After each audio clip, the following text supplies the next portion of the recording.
Unlike what most people think, objections are actually a very positive sign.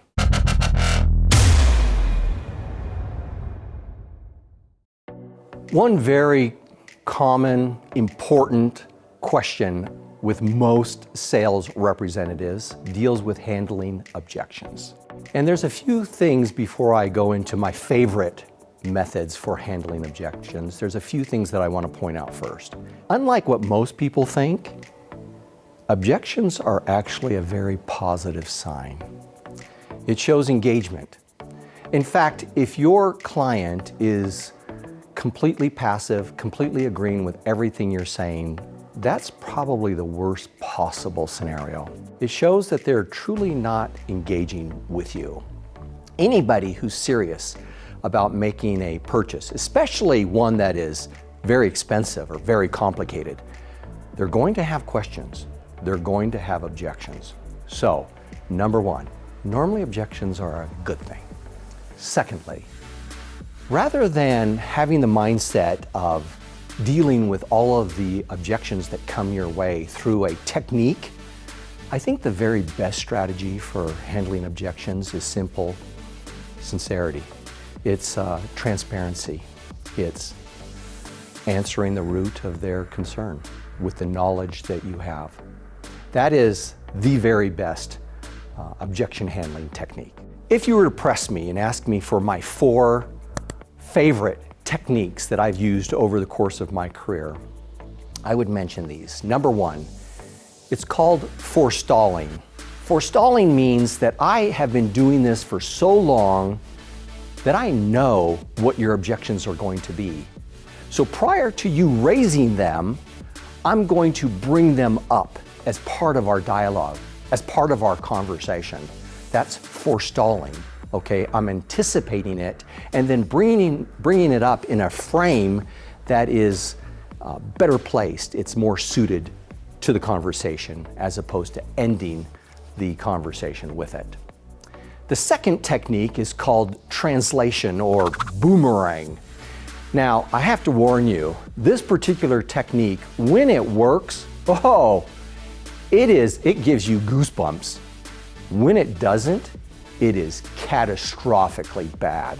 So be very careful. In my whole career of over 30 years of sales, I've only seen it used effectively about a half a dozen times. This is what it looks like. Customer says to you, Dr. J, I've got a problem with your solution. It seems way too expensive, and I just don't know that I can handle it. Here's the objection technique. Well, Dave, you're right.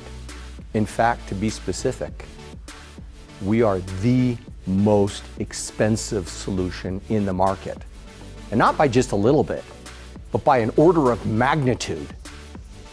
And that is precisely why you want to do business with us.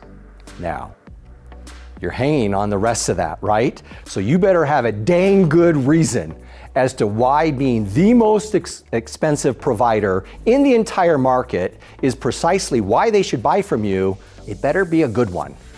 And if it's not good, you're going to crash and burn. So it's spectacular when it works, it's terrible when it doesn't. The third one is called compensation.